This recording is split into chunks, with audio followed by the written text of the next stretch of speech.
अस्सलामुअलैकुम।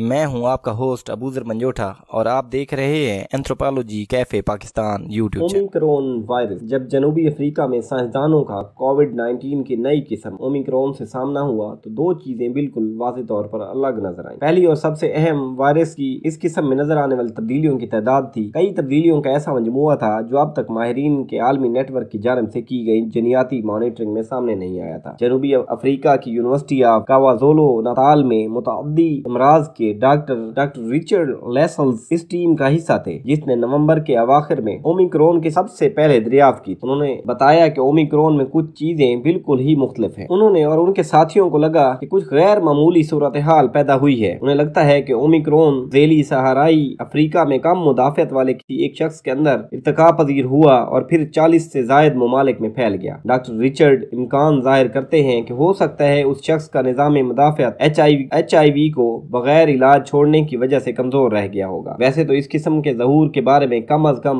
दो दीगर वजूहात भी हैं, मगर साइंसी बिरादरी फर्द वाहिद में इर्तिका के मफरूजे की खास हिमायत कर रही है। मगर ये जानना क्यों अहम है कि ओमिक्रॉन कहाँ से और कैसे वजूद में आया। ओमिक्रॉन की इब्तदा हमें वाज़ेह तौर पर मालूम नहीं कि ओमिक्रॉन का इर्तिका कहाँ और किन हालात में हुआ है। बस ये जानते हैं कि सबसे पहले 24 नवंबर को इसकी इत्तला आलमी इदारा सेहत को दी गई थी। साइंसदानों और सेहत आमा के माहिरीन के लिए ये जानना जरूरी है कि वायरस की नई किस्म कहां और कैसे वजूद में आई, क्योंकि इससे वायरस के फैलाव को रोकने की बेहतर कोशिशें की जा सकती है। मसलन लॉकडाउन या सफरी पाबंदियां, हालांकि इन इकदाम को गैर मौसर कहकर तनकीद भी की जाती है। नई किस्म का जितनी जल्दी पता लगाया जाए उसके संगीनी जांचने के लिए हमारे पास इतना ही ज्यादा वक्त होता है और ये जानने के लिए भी कि ये कितनी जल्दी फैलता है। क्या ये मुतासरा शख्स के अंदर ज्यादा तेजी से अपने नकूल तैयार करता है? क्या ये ज्यादा शदीद बीमारी पैदा करता है? क्या ये जिस्म के मुदाफियती निज़ाम को चकमा दे सकता है? कैसे वजूद में आने का सवाल भी इतना ही अहम है। अगर ओमिक्रॉन ने कमजोर मुदाफियती निज़ाम वाले किसी फर्द वाहिद के अंदर इर्तिका किया तो फिर ऐसे अफराद की निगरानी करना कोविड के खिलाफ जंग में अहम साबित हो सकता है। अमेरिका के शहर सियाटल में कायम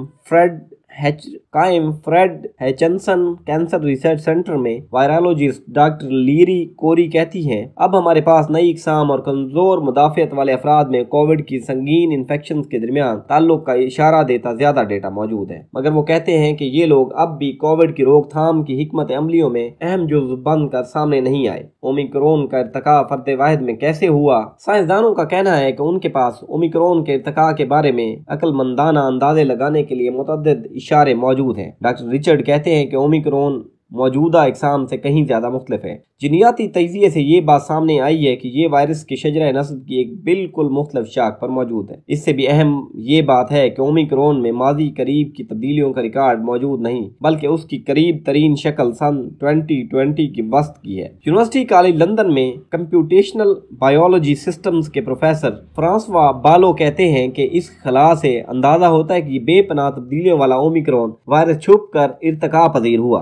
वो कहते हैं कि ये नामालूम जगह से आ गया है और बहुत मुख्तलिफ है। ओमिक्रॉन के तजिए से मालूम हुआ है कि इस नई किस्म में 50 तब्दीलियां हैं, जिनमें से 30 तब्दीलियां स्पाइक प्रोटीन में आई हैं। ये वायरस का वो हिस्सा होता है जिसे वायरस के जिस्म के मुदाफती निज़ाम में राब्ते का तरीका वाज़ेह होता है। इसके बरअक्स डेल्टा किस्म में स्पाइक प्रोटीन की सिर्फ 7 तब्दीलियां थी। तो वायरस की ये नई किस्म हमारी नजरों में आए बगैर पेशवरों के मुकाबले में इतनी ज्यादा तब्दील कैसे हो गई? वैसे तो ज्यादातर लोगों के जिस्म से कोविड-19 कुछ ही अरसे में खत्म हो जाता है, मगर दुनिया भर में होने वाली तहकीकी मुतालों के मुताबिक ये वायरस कमजोर मुदाफियत वाले अफराद में कहीं ज्यादा अरसे तक बाकी रह सकता है। मसलन वो मरीज जो HIV या कैंसर से मुतासिर हों या फिर जिन्हें अतिया किया हुआ कोई उज़्व लगाया गया हो। अपने शिकार की जानिब से कम मज़ाहमती के बायस इस वायरस को अपने अंदर कई तब्दीलियां पैदा करने का मौका मिल जाता है, वरना ऐसे होने के लिए आम तौर पर वसी तर आबादी में फैलने की जरूरत होती है। दिसंबर 2020 में कैम्ब्रिज यूनिवर्सिटी के मुहक्कीकीन ने बरतानिया में इस साल अगस्त में कोविड के बायस हलाक होने वाले एक केस की मरीज के नमूनों का जायजा लिया तो वो हैरान रह गए। इन नमूनों में अहम तब्दीली के जाहिर होने के आसार नजर आ रहे थे जो अल्फा किस्म में भी देखी गई थी। अल्फा को आलमी इदारा सेहत ने वायरस की पहली बायस तशवीश किस्म करार दिया था। इसकी पहले रिपोर्ट बरतानिया में गुज़िश्ता साल सामने आई थी। इब्तदाई तशखीस किए 101 दिन के बाद इस मरीज की मौत हो गई थी। Cambridge institute of therapeutic immunology and infection disease के प्रोफेसर रवि गुप्ता ने इस तहकीक की सरबराही की थी। उन्होंने बताया कि कोरोना वायरस وائرس کا عمومی انفیکشن صرف 7 دن کے لیے باقی رہتا ہے اور یہ وائرس کے جسم سے ہم آہنگ ہونے اور ارتقاء کرنے کے کافی وقت تک نہیں ہوتا کیونکہ مدافعتی نظام اس سے لڑ رہا ہوتا ہے۔ پروفیسر گپتا کہتے ہیں کہ کمزور پڑ چکے مدافعتی نظام کے باعث ہونے والے شدید انفیکشن وائرس کو پھلنے پھولنے کے لیے زیادہ سازگار ماحول فراہم کر دیتا ہے۔ وہ کہتے ہیں کہ وائرس کو پھلنے پھولنے کے لیے مکمل یا کم از جزوی طور پر غیر فعال نظام مدافعت چاہیے ہوتا ہے۔ گزشتہ جون میں ڈاکٹر ریچرڈ اور ان کے ساتھیوں نے جنوبی افریقہ میں ایسی خاتون سے حاصل کیے گئے کرونا کے نمونوں پر تحقیق کی تھی جس کی HIV کا علاج نہیں کیا گیا تھا۔ نمونوں کے بار بار کیے گئے جنیاتی تجزیے میں انہوں نے وائرس کے ارتقاء میں خاصی بڑی تبدیلیاں دیکھی۔ محققین نے خبردار کیا کہ یہ عوامی صحت کے ایک نئی ایمرجنسی کی ابتدا ہو سکتی ہے۔ 1 دسمبر کو سائنسی جریدے نیچر میں شائع ایک مضمون میں ڈاکٹر ریچرڈ اور ان کے ساتھیوں نے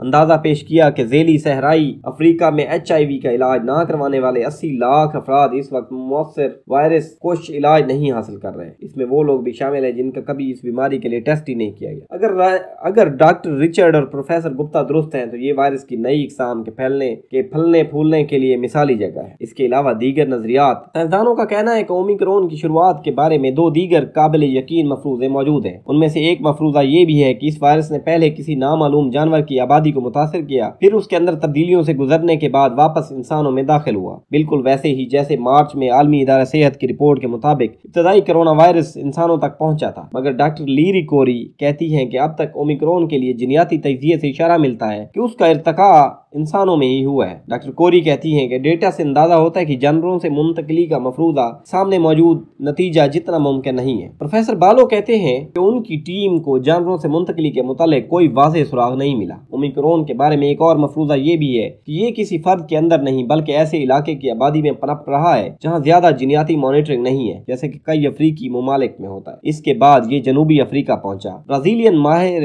حیاتیات اور آزاد محقق ڈاکٹر اتیلا آیا مرینو کو یقین ہے کہ اومیکرون کے معاملے میں ایسا ہی ہوا ہے۔ آیا مرینو کو اس میں ایک اور باعث تشویش قسم گیما کے ظہور سے مماثلت نظر آتی ہے جس نے ایمیزون خطے کے سب سے گنجان آباد شہر مناس کو 2021 کے اوائل میں بڑے پیمانے پر متاثر کیا تھا۔ انہوں نے کہا کہ جب گیما کا پتہ لگایا گیا تو اس وقت بھی کمزور مدافعتی نظام والے کسی فرد واحد میں وائرس کی ارتقاء کا مفروضہ پیش کیا گیا تھا، مگر بعد میں ثابت ہوا کہ گیما اور ابتدائی کووڈ کے درمیان کی پشتیں پہلے ہی خفیہ طور پر مقامی آبادی میں پھیل رہی تھی۔ اس دوران انہوں نے تبدیلی کی۔ آیا مرینو کا خیال ہے کہ مزید تحقیق سے اومیکرون کے بارے میں ایسا پایا جا سکتا ہے۔ وہ کہتے ہیں کہ یہ شرائط پر پورا اتر رہا ہے اور اومیکرون ایسے برے اعظم سے سامنے آیا جہاں ٹیسٹنگ اور مانیٹرنگ دنیا کے دیگر ممالک کے مقابلے میں کم ہے۔ ان کے مطابق اومیکرون ہمارے موجودہ اندازوں کے مقابلے میں کہیں زیادہ عرصے سے افریقہ میں گردش کر رہا ہے۔ فرد واحد میں وائرس کی پرورش کے نظریے کے حامی ابھی متبادل نظریات کو مکمل طور پر مسترد کرنے کی بجائے احتیاط سے کام لے رہے ہیں، مگر ان کو یقین ہے کہ ثبوت ان کے حق میں ہوں گے۔ کسی وائرس یا بیکٹیریا سے متاثر ہونے والے پہلے انسان کو پیشنٹ زیرو کہا جاتا ہے۔ کسی مخصوص بیماری سے متاثر ہونے والے سب سے پہلے شخص کا پتہ لگانا اہم ہوتا ہے کیونکہ اس سے بیماری کے متعلق کئی اہم سوالات مثلا کیسے، کب اور کیوں کے جوابات مل جاتے ہیں۔ ان جوابات کے ذریعے موجودہ یا مستقبل کی وبا سے لوگوں کو بچانے میں مدد مل سکتی ہے، مگر سائنسدان اب تک اومیکرون یا کووڈ کی کسی اور قسم سے متاثرہ پہلے فرد کا پتہ نہیں لگا سکے۔ ڈاکٹر ریچرڈ کا خیال ہے کہ اومیکرون کے مریض اول کو ڈھونڈ پانے کا امکان بے انتہا کم ہے۔ وہ کہتے ہیں کہ اس کی شروعات کی امکانی وجوہات میں کسی ایک کے حق میں متوازن ثبوتوں کا حامل ہونا ہوگا، تاہم وہ اس کے پہلے مریض کا تعین نہ کر پانے کو بھی مثبت انداز میں دیکھتے ہیں۔ جو ہم نہیں چاہتے وہ یہ ہے کہ ان لوگوں کی بدنامی اور ان سے روا رکھی جانے والے تفریق میں اضافہ ہو جس کا سامنے HIV سے متاثرہ افراد کو رہتا ہے۔ اس کی بجائے ڈاکٹر لیسلز کا ماننا ہے کہ فرد واحد کا نظریہ افریقہ میں ویکسینیشن میں اضافے کی وجہ بننا چاہیے، اور وہ ایسا سوچنے میں اکیلے نہیں کہ عوامی صحت کے حکام کے لیے غیر ویکسینیٹڈ افراد کے لیے فوری ترجیح ہونے چاہیے۔ آکسفورڈ یونیورسٹی اور ایک تعلیمی فلاحی تنظیم کی مشترکہ پروجیکٹ اور ورلڈ ان ڈیٹا نے نومبر میں اندازہ لگایا تھا کہ 7% سے بھی کم افریقی مکمل طور پر ویکسین لگوا چکے ہیں، مگر جبکہ عالمی سطح پر یہ تعداد 40% ہے۔ برطانیہ کی یونیورسٹی